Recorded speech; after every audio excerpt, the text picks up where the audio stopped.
Hello, everyone, and welcome to another episode of the Echelon Cycling Podcast, where we discuss what's been going on in the world of cycling and look ahead to the week ahead. And my fellow cycling nerds with me are, of course, Patrick Blake of Outdo Cycling and Mr. Krug himself, Ewan Wilson.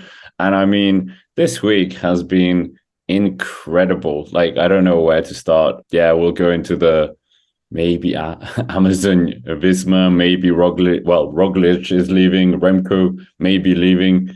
But there is racing. There's been racing going on as well, so we might as well start there.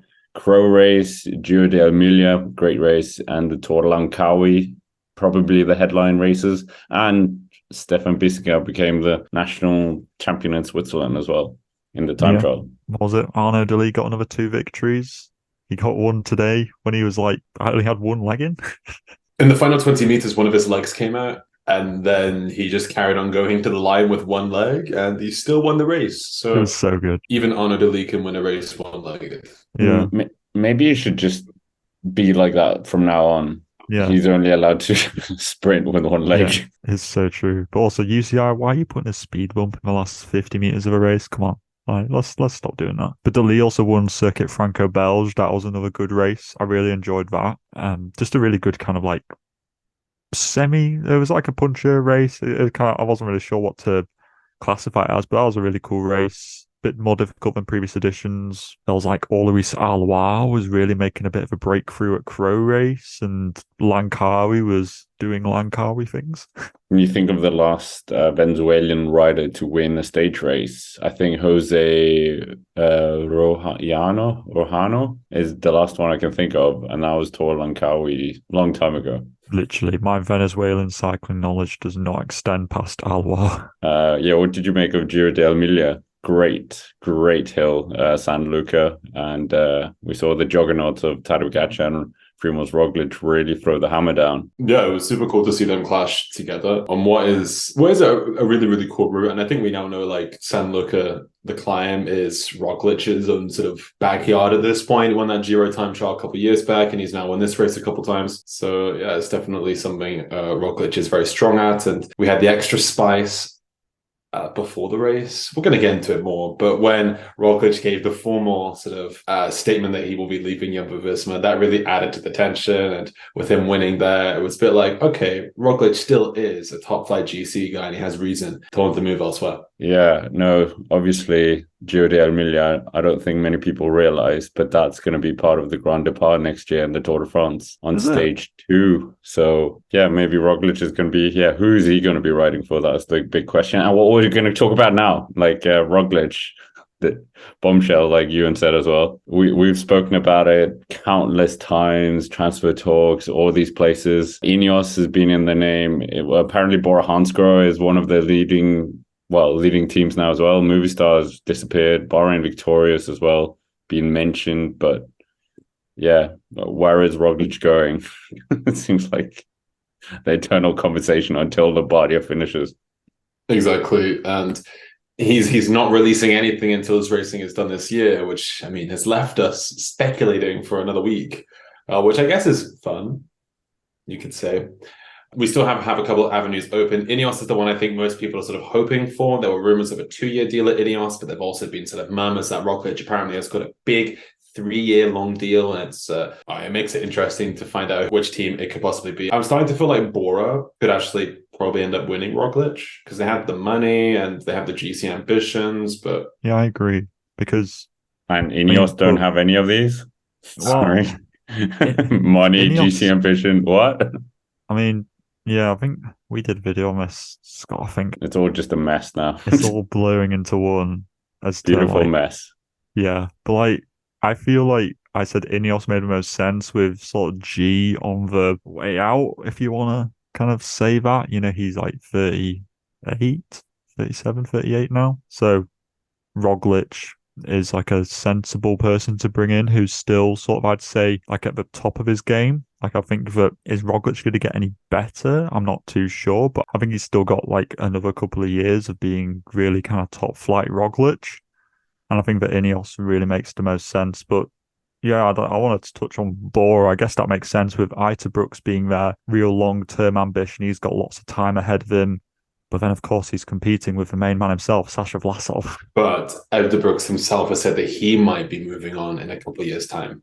Oh, really? Ineos got in touch with Brooks's people apparently to see if he was available. No, because the Ineos need to actually focus all the resources upon trying to steal Max Poole and creating the true Yorkshire GC hope that Tom Pidcock could never live up to be. I think we should just appreciate this as well. This is beautiful mess caused by Patrick Lefevre, essentially. But yeah, Roglic, movie star, you're not. Yeah, Little Trek as well. That was kind of one of the teams. I mean, when we're thinking of Roglic, what is he wants? He wants another Tour de France. Another stab at the Tour de France, and he wants a well-rounded team around him, and he wants a big paycheck. I think Ineos kind of fits most of those. Lidl, maybe not the team front. Bora, I mean, Vlasov, what's going to happen to Vlasov? Is he just going to recite himself to the Giro? Yeah, but this is like comparing Vlasov. Whoa. Are you going against Vlasov? Whoa. I gotta be realistic. I have to be realistic. Vlasov is no Roglic. Like, if Roglic wins that Tour de France, he will have one of the best palmares in professional cycling. We made that video as well that we got absolutely interesting comment section. Which one? Where he's not going to win the Tour. And I mean, the two reasons are Vingegaard and Pogačar. Two very good reasons. Another key reason was also the fact he was on Jumbo Visma, which is not going to happen next year. So I guess that somewhat opens it up a little bit there. But I don't buy that argument, though, of if he's on Jumbo, he doesn't win the Tour de France, because Jonas was on Jumbo in 2021. He wasn't down to be finishing second, and then Roglic crashes, and then he's second. Always crashes. Yeah, that's true. I actually think the best chance of him winning the Tour is being on Jumbo Visma, but that's not going to happen now. I mean, yeah, it's possible. I mean, him and Geraint Thomas on Ineos together, just crashing in synchrony, could create a new sport, synchronized cycling crashing. I think they both just have a reputation of it. I don't know. I woke up on a savage side of the bed today. I feel like Ineos, you're right. It makes the most sense. They've got the Grand Tour pedigree. Roglic seems to be the guy who they really need. Like, they've been needing some big GC player, like a top 3 GC player in the world. One's become available, and there's literally the opportunity has landed in their lap to snaffle this up after all of the Remco rumours, which we still don't know if that's happening or what. But if Ineos let this slip, then I think they've messed up big time. Why Bora then, Ewan? Fight your case. Why is Roglic coming to Bora? It's because Ineos have had a number of people fall through. He wants a new shower, that's why. And not just a shower, also an extractor fan cooking hood, as provided by Bora. I'd rather have a new shower than have chemicals and petrol, if I'm honest. But I'm not Primož Roglic. Ineos definitely does make the most sense, but for some reason I'm like really starting to verge towards like Bora being in the mix. I'm not going to be surprised if it is Ineos. I just feel like Ineos is like have lost a lot of big cards in the past sort of year, and there's all this talking about money being scaled down. It's like they don't have as much money as people say they do, whereas like Bora keeps signing big riders, and I feel like for some reason they keep on affording them.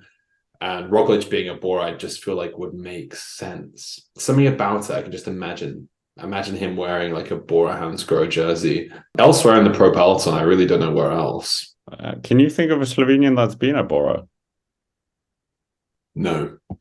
Yeah, me neither. Well, there weren't any Slovenians at Jumbo Visma before him at Lotto NL. Really? Yeah. I don't think it really bothers him. Yeah, I'm not sure he's like, I need Slovenians. What if like one of these other teams like Astana or Groupama Francis Deja jumps into the ring and they end up getting Roglic when everyone's looking at Ineos and so forth? St. Piran? Not happening. Sorry, St. Piran, we love you. We know you follow us on Twitter. Israel, no. I'm just thinking. Please, no. Yeah, but like any of these teams that kind of semi-guaranteed a wild card to the Tour de France. But again, the team strength is going to be a big thing, you would think. Roglic, if Roglic signs for Israel, he may as well sign like his literal chances away because that team's just not going to be capable of supporting him at a Tour. I just don't see it.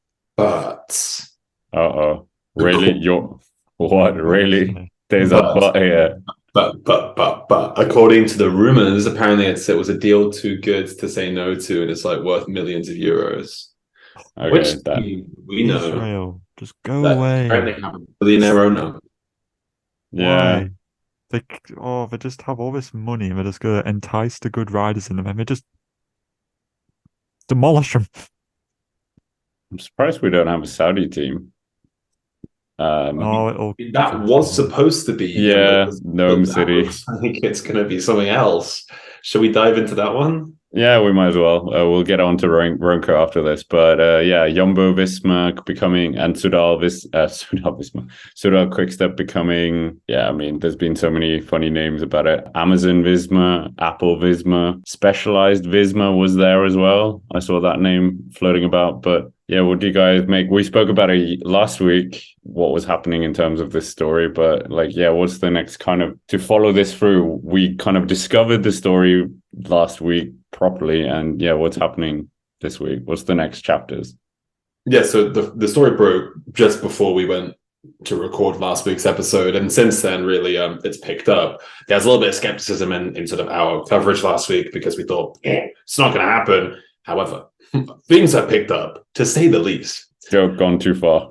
Yeah, I mean, so essentially, Sudal Quickstep and Jumbo Visma talks about a merger. They have also surfaced towards the UCI, a number of press outlets reporting this. It seems like sort of teams and owners and so forth have been meeting with each other and having discussions. There was a rumor that Patrick Lefevre was at the service course of Jumbo Visma the other week. And now with all this talk of the merger happening, Roglic is out the door. We also are hearing things about dismissals coming in the next week over at Sudal Quickstep. Remco Evenepoel now has a hell of a lot of links there, with some press outlets reporting that Remco Evenepoel's team are not happy that he could be potentially working with Richard Plugger next year. And apparently he has a contract ready to sign at Ineos as like an emergency buyout or whatever, as like a lifeboat contract for him. That's been squashed by some people. That has been sort of, I mean, Remco's team have had an awful lot of rumors recently, but it seems like a big old mess at the moment. Whether this happens next year or not, we don't know. Some experts have been saying that it's hard to feasibly do it by next year. But if these dismissals do come in the next week, as Le Soir, the Wallonian press are reporting, that could mean that it could be imminent rather. What does that mean for a lot of these riders? We don't know. We're really in the dark about what this could possibly be. It's a late season merger, and a merger between two teams which have very big rosters and huge, names and reputations in the sport. It is a fascinating story, not one I was expecting to sort of dive into in late September, but guys, this has been unpredictable. Cycling's never been so interesting, in my opinion. Like, honestly, without racing, yeah, for sure. Yeah.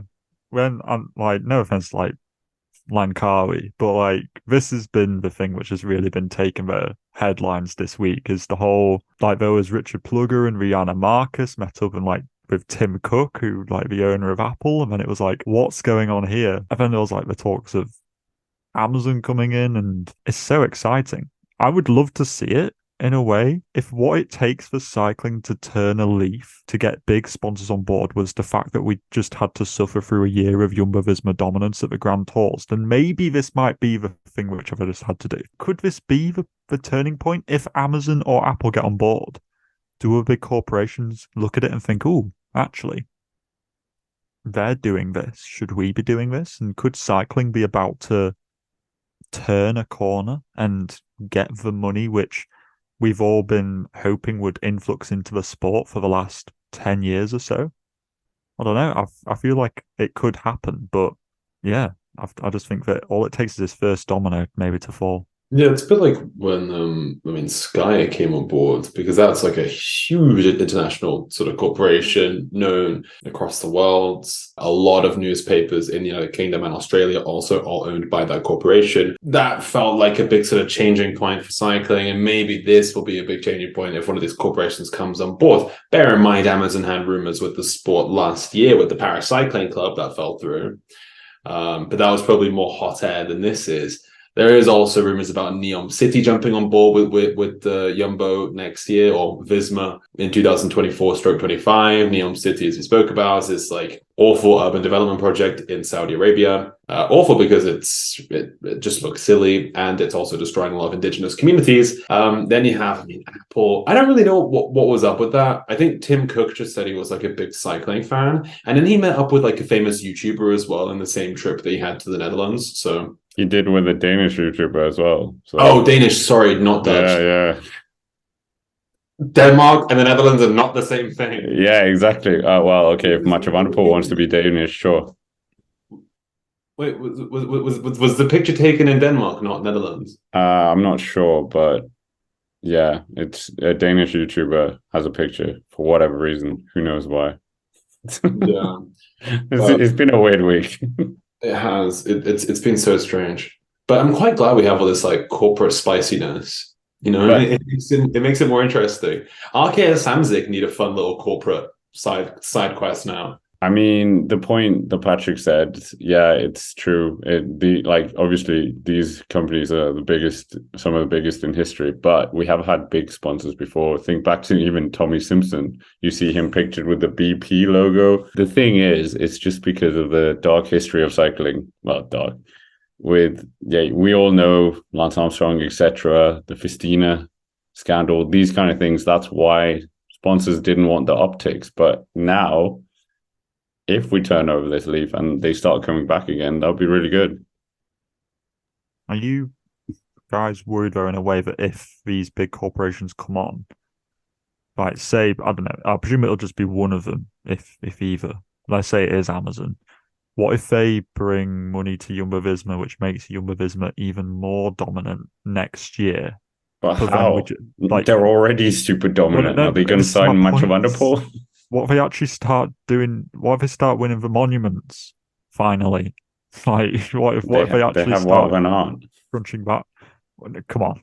Sorry, I had to get there before you got it. But like, I don't know, because obviously then we'd have a year more of this Jumbo Visma stuff, and then maybe other corporations will come on board after that. But do you think that there might be a negative side of such a big corporation coming into cycling? I think it's also going to create maybe there's already a growing wealth divide in the sport, but that might just sort of emphasize it, where you have the Apple squad, the Amazon squad, what other sort of big corporations exist in the world? Samsung. Samsung Pro Cycling, like all these like big corporations, and then you still got your little like Groupama Française de Jeux, which is like linked somewhat to the French government through the National Lottery Program, Lotto Soudal, linked to the Belgian government. You got Sport Vlaanderen, which is based also linked to sort of public funding, and these teams then just get sort of pushed out because there's such a sort of concentration of wealth. But that has been a growing problem we've had with Jumbo Visma, with UAE and so forth over recent years, where it's just so hard for a team like Groupama to really compete with them. But it'll be intriguing to see if there is actually any sort of feasibility in this. Also, if there is Apple Amazon Pro Cycling, what if it's a merger? Well, no, what if it's two corporations, and then they have the merger on top of that with Soudal Quickstep and all those riders who come on board as well? It would be disgusting, nauseating, and so forth for the competitiveness of the sport. In political science, we always talk about pluralism and having like multiple parties and multiple opinions in the ring. And if we don't have those multiple opinions and actors in the circle in the way that we don't have all those cycling teams involved, and it's all just based in one monopoly, that's what you're going for. Well, but that's bad for the democratic state of cycling, if that makes any sense. Yeah. You know, if cycling was a government, exactly. This is like good metaphor. Yeah, it's just like if the two biggest, I can't really do it because all the countries I can think of at the top of my head all have like two main parties. But like, it's I just think for the health of our sport, it's better that like it is more widespread. But that's a very short term opinion and short term outlook to have. I understand and recognize that for the long term, having these big corporations is great. One thing though, how much are they paying? We don't know that either. It might be a big brand, but they're giving peanuts as a I budget. saw 15 million somewhere. I can't remember if it was that's not that much. That's what I was thinking. Yeah, I mean, more than I have. Where's your cycling team? Yeah. Bachelor of time. Where's your bike? There's one, it rotates around 8 riders. Yeah, no, I mean, it's quite fascinating. Yeah, I think you both make good points on this. And Soudal Quickstep still have a development team, right? Yep. They're going to have to, oh, that's just a whole nother mess as well. They're two development teams. Do they merge as well? Yeah, but then like a whole host of young riders are just going to... Yeah, on a short-term pain for like long-term prosperity. It's also the week where we saw Charlie Corderman on Twitter say that he's going to be retiring at the age of what, 25, 26? Yeah. It's pretty sad, isn't it? Yeah. But we might as well move on to, well, focus on the same topic. Remco Evenepoel, if he does leave, is Ineos Grenadiers his best option here? I mean, him and Roglic, these two could be quite, competing for the same seat. He's kind of below the age bracket for Israel, I feel. So he probably won't go there. They're a bit like Leonardo DiCaprio in that sense of cycling. But, I don't know. Ineos, I mean, yeah, literally. Ineos need to do something, man. Like, please, just like literally, for the love of Christ, please do something. Sign Roglic or sign Remco. Oscar Rodriguez has been linked to them that I didn't even know existed. Thank God for that. That makes everything so much better. Like, yeah, Remco, I actually kind of respect the stance where if Jumbo and Soudal Quickstep merge, he's got like that bailout clause or whatever where he might go to Ineos. I quite like that he's unwilling to join this potential super team that might form. I think Ineos is a cool option. I mean, basically, I think whichever team Roglic doesn't go to, Remco goes to. Like, there's no way they're going to end up on the same team. Remco and Roglic will not end up on the same team. I just don't see that happening. One goes to Ineos for sure. The other one goes to Movistar or Bora, whichever one, potentially. That's how I see it happening. I wonder if Roglic and Remco have been sharing like WhatsApps over the past couple of days, like, which one are you going to announce first? Which one? But Remco, the thing is with Remco is that he's had like so many rumors about him. It's like a high school locker room. Like there's just so many rumors flying about Remco Evenepoel. And he is a principled guy. He has opinions. He has strong opinions. Sometimes they get some sort of bad shtick, but I think for this one, I completely understand. And if he also doesn't want to work with the personnel at Jumbo Visma, there was reported rifts between him and Richard Plugger, then I understand if he wants to go elsewhere. And where that could possibly be, we'll find out. But, you know, Ineos seems like a feasible pathway. We also spoke in the past that Israel Premier Tech are actually... There's some closeness between the staff there and Evenepoel's team, well, his personal team, not Jan Hirt and Matteo Catania. You know, there's going to be some way out for Remco. He's not going to be like Quintana and be left without a team for next year. I mean, Nairo and Remco are, yeah. Can you imagine if Remco goes to Ineos? That means that Ineos will have the podium of the World Time Trial Championship from this year all on their team. That would be pretty cool. I think Ineos just have a bit of a fetish for good time trialists that's just kind of like in themselves, where their team was formulated off of good time trialing, and they're just like, it's like just a thing which they love.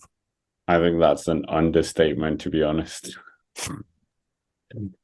Look at that. Michael Leonard, because was it Michael Leonard? Because he had the 3 kilometer junior record in the individual pursuit. Yeah. Legit. They love people who can just go from A to B so fast.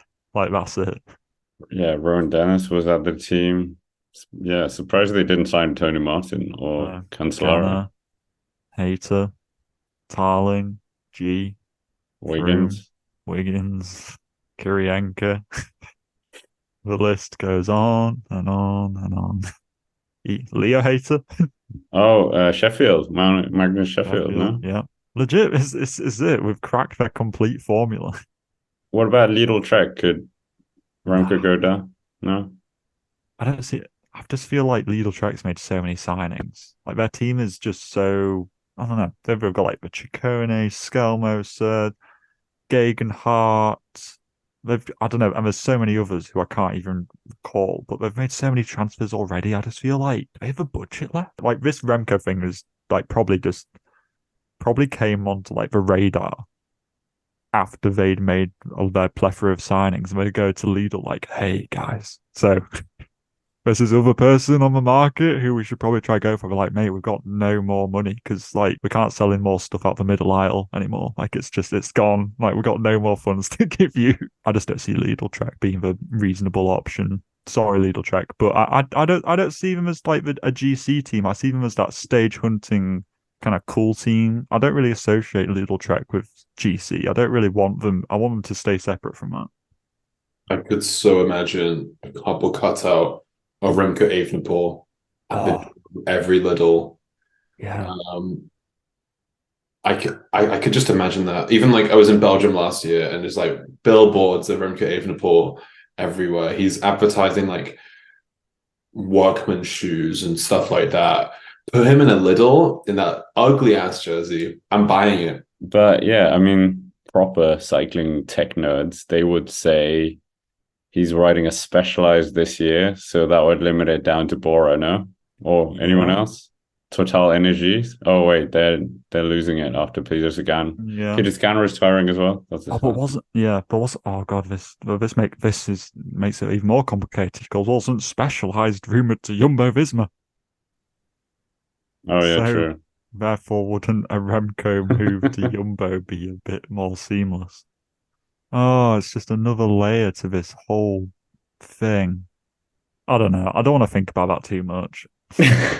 You know that meme of like the guy from It's Always Sunny in Philadelphia? And it's like with all like the pins on the wall and like all the different things. He's like looking manic, like, "Urgh."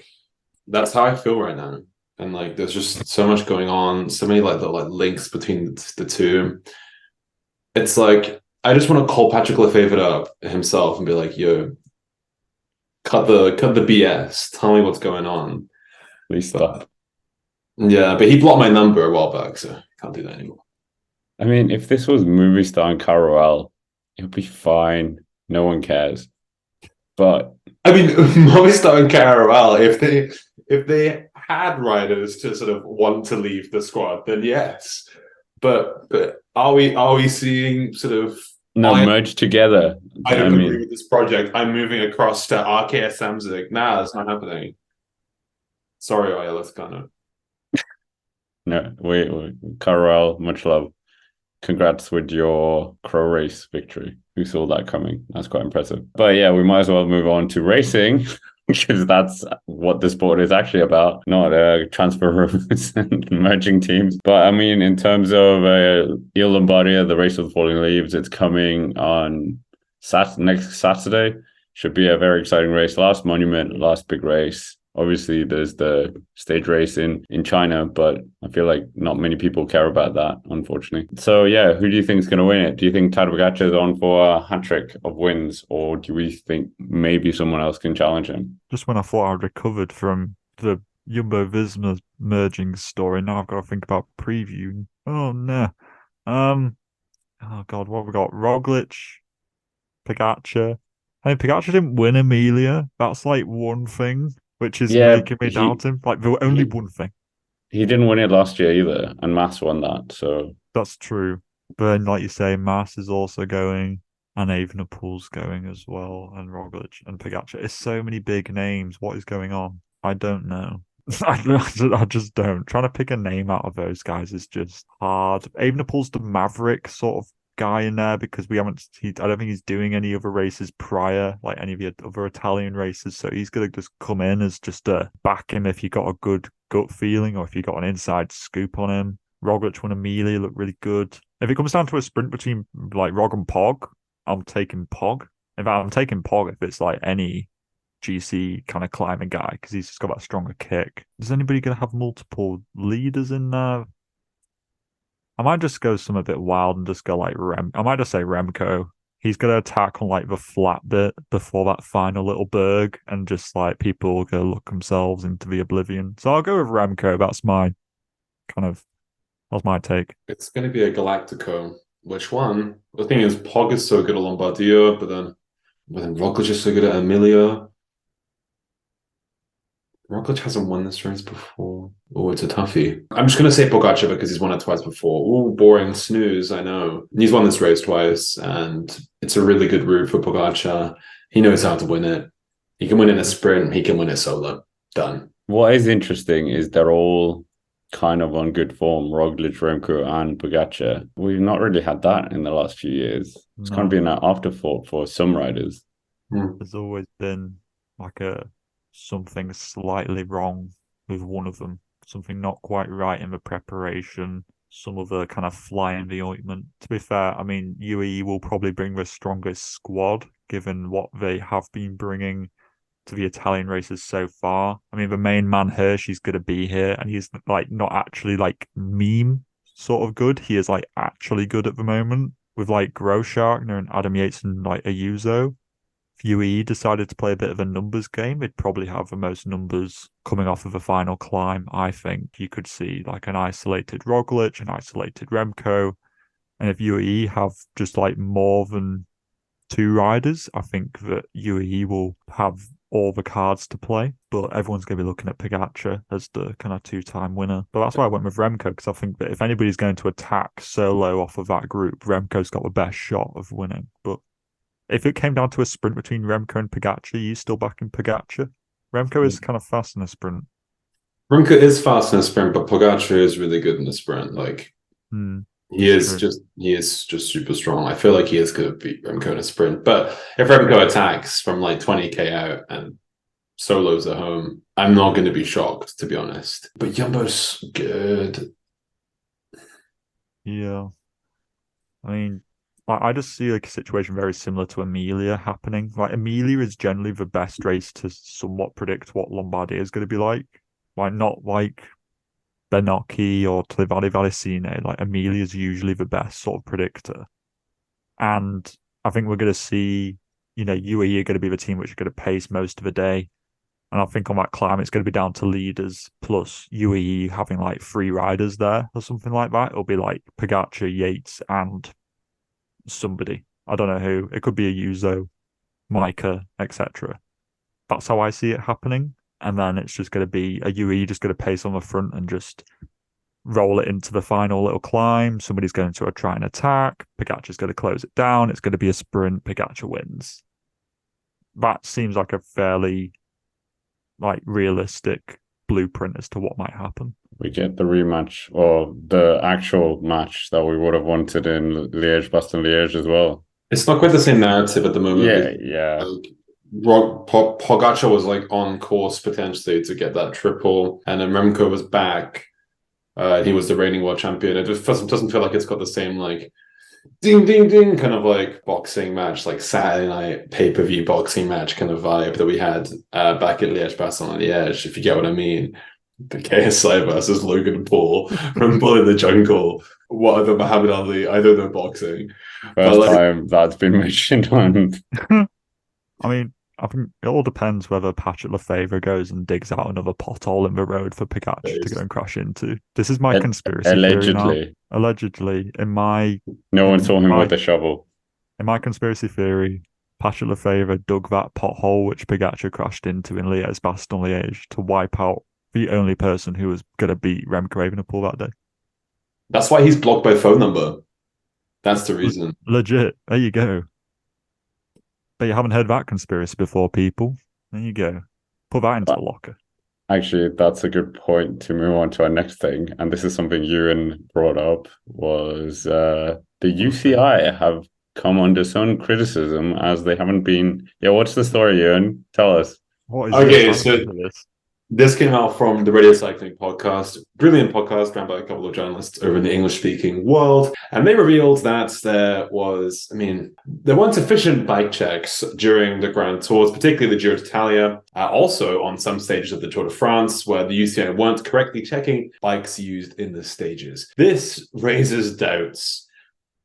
As it always does, motor doping has been a big old discussion for like 10 years now, actually longer than 10 years. And the fact that they didn't sort of get all of those bikes checked, particularly during that final week of the Tour de France, which I think included a couple of the mountain stages. I mean, it raises suspicion, but come on. Have you seen the way they have to check the bikes? If I were UCI commissaire, I'd be like, you know what? I can't be bothered either. It's a touchy subject because I don't want to just be like, yes, I think there's motor doping. But it has been sort of off the boil in the last 5 years. What was the last reported motor doping case? I remember there being a cyclocross rider in 2016, something like that. It was a Belgian rider. I can't remember her name. Some advanced something, probably. And I don't know. That's the last one I remember. There was the whole thing of, the diehard Cancellara fans will hate this, but that whole thing of when Cancellara dropped Bonin, and that was a big one. It is still a thing which is quite, I don't know. I don't want to say it's prevalent now, because I don't think it is. I think gains nowadays are made because of advancing knowledge in physiology rather than Can't compete with 200 watts from battery. I don't know. I don't want to flat out say that I think there's motor doping going on. If you're How do you saying prove that it? How do you not prove it? You yeah, can't. exactly. Yeah. If UCI isn't checking bikes properly, then they need to start checking bikes properly, because it's not a great look on the UCI, to be honest with you. When you got to be, really strict on these sorts of things, and with such a scrutinous public eye nowadays. The UCI's really got to be stepping that up and keeping on top of it. So I'm quite appalled really by the UCI not keeping on top of that. Yeah, but who would you say they should be checking the bike of as well? Because if you're saying, oh, you check Vingegaard and Pogačar, that's quite obvious. But isn't it?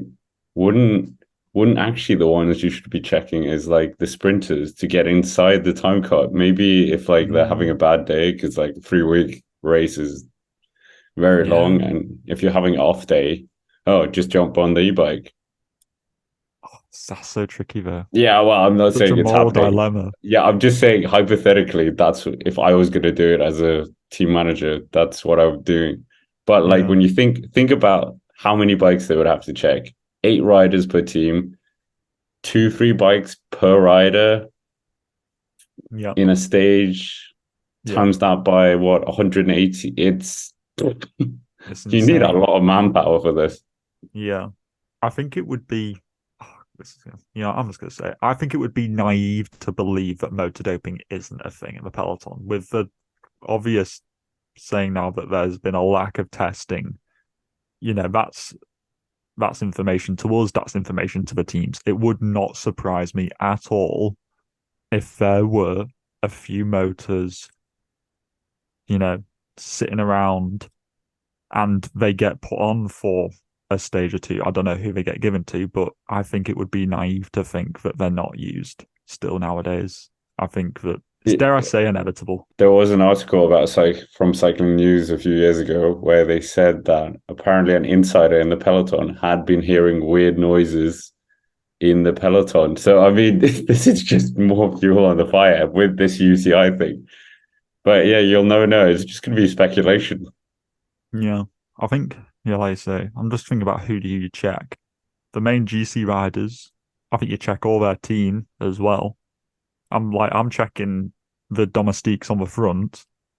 You guys like, I don't know, Van Baal or Vergelagen or whoever. Like, I'm checking them as well. I'm checking the whole kind of like leaders teams, I think. I was going to say it would have been a bit sketchy if there was like a bike change on like the TT. say, but Jonas stayed on his TT bike. So Whoa. Let's not. Whoa. Jonas is fine. No, I'm just saying that if he had swapped his bike, there would be kind of an area there for people to poke at. But the fact that he stayed on his TT bike, I think, makes him like safe. I think it's the people who like when they swap. Like I think it might have been the same people you were talking about. You and like it was on some podcast with Greg LeMond or something like that. He was talking about how people used to swap bikes at the side of a road when they didn't have a mechanical problem, no punctures or anything, because ding ding ding, there was a motor in the one on the roof. So yeah, I don't know. I want to believe that it's not happening, but I just feel like it probably is. Probably Lance amongst Armstrong people who also got accusations of motor doping thrown his way as well. Motor doping was accusations were thrown towards Custer up the Tourmalet as well. Like it just happens all the time. People, when he like attacked, when he had like got stalled because he got boxed in a bit by Mass, and then he went again. People were like, "Oh, that's suspicious." I'm like, "Oh, maybe he's just good." Motor doping accusations are some of the lighter ones that Lance Armstrong has against him, but we'll wait and see.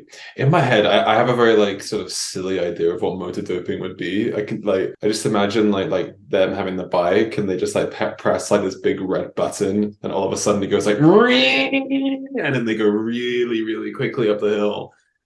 That probably doesn't happen. It's probably a lot more subtle than that. Probably not a big red button that they press on, but yeah, we'll wait and see if this actually comes to anything in the future. I guess, yeah, definitely in cyclocross, there was a lot of discussion about it, and having like, I know they had like X-ray archers who were talking about bringing those in to like find out if bikes were emitting too much heat and so forth, to like pick out whether they had like, whatever the sciencey word would be, motors or machines in them that aren't like the bike itself. But this was a big discussion like in 2016 or so. I remember that famous, was it the Mikkel Rasmussen video, the Roda Hejerdal crash, where like his bike went with in 2014, and like there was this whole like story about like, oh my god, he's using a motor. Yeah, so ever since like then, it feels like it's been definitely sort of murmurs, but we'll wait and see. I mean, I feel like I've thrown heat on this, well, oil on this fire as well, because there's a video on the Cycling Dane where I talk about a strange episode in the Tour of Denmark 2021. Yes. So that was amazing. Wasn't there also Roglic, Amstel Gold Race? There was an accusation thrown his way as well. Oh, in addition, which Wout van Aert won just ahead of Pidcock and Schachmann. I think there was an accusation thrown Roglic's way there as well. Yeah, because you see the bike. He like lifted it off the ground and the wheel was still spinning or something he shouldn't have done. But these are all just accusations, by the way. We're not like saying that these things... it's not ours, so we're just reporting what's been said in the media. So yeah, but people in the comment section don't seem to care about that stuff sometimes, Scott.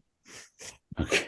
I mean, if you are listening, watching, etc., make sure to let us know what your thoughts are about motor doping as well. But before we get to Rider of the Week, we'll talk about one of the riders we've talked about before, announced he's going to UAE Team Emirates. Isaac Del Toro, the Mexican who won the Tour de l'Avenir.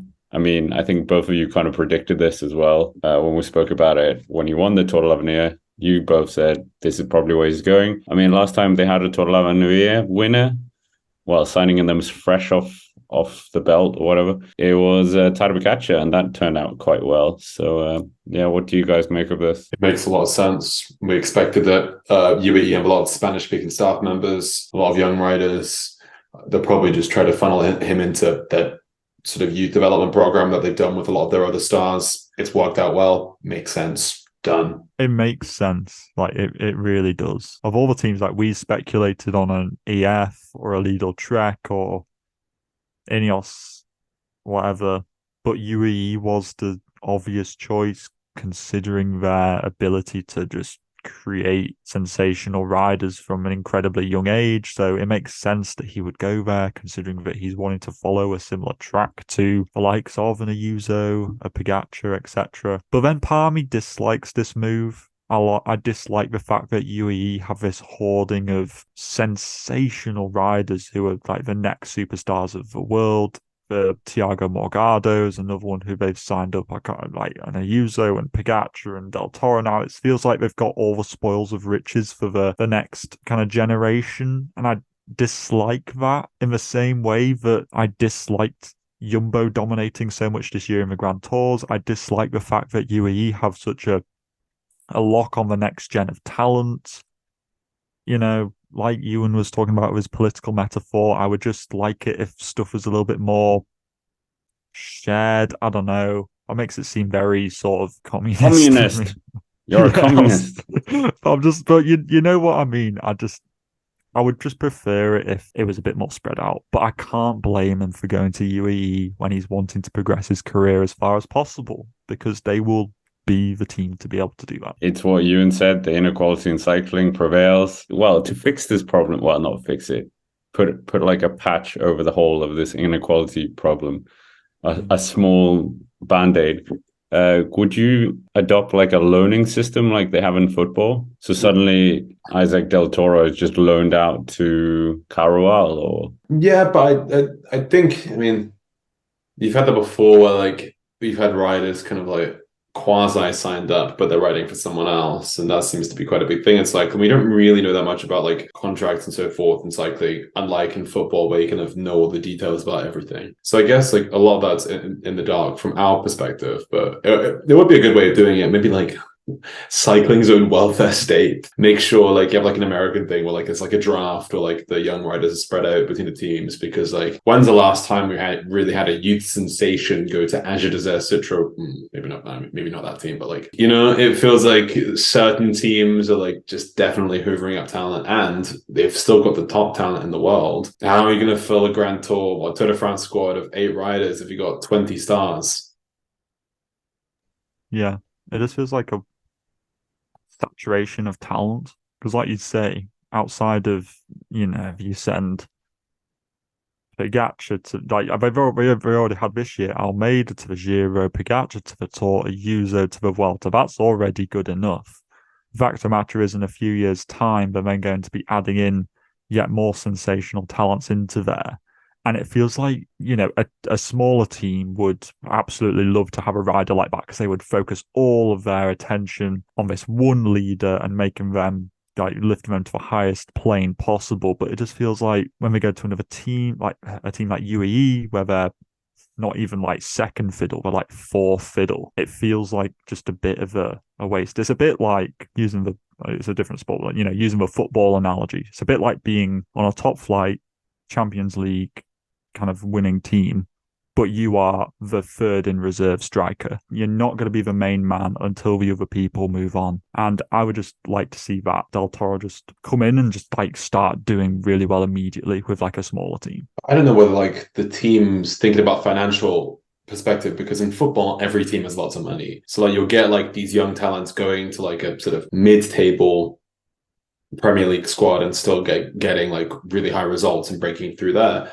Whereas like in cycling, I don't know like whether, well, these bigger teams with the money bags like UAE, like Jumbo, like Ineos have the financial risk to bring on these riders and to put all the money into them, hoping that they are going to sort of reap high investment and return. Whereas your Arkea Samsics and so forth of the world can't do that risk. They can't give a 19-year-old Mexican guy €3 million a year with the hope of him becoming good on a 5-year-long contract, where they have to sort of financially guarantee that for the years to come. Whereas UAE can, as can Jumbo Visma, with all of their sort of backing and, well, maybe merger backing, and these other big money bag teams.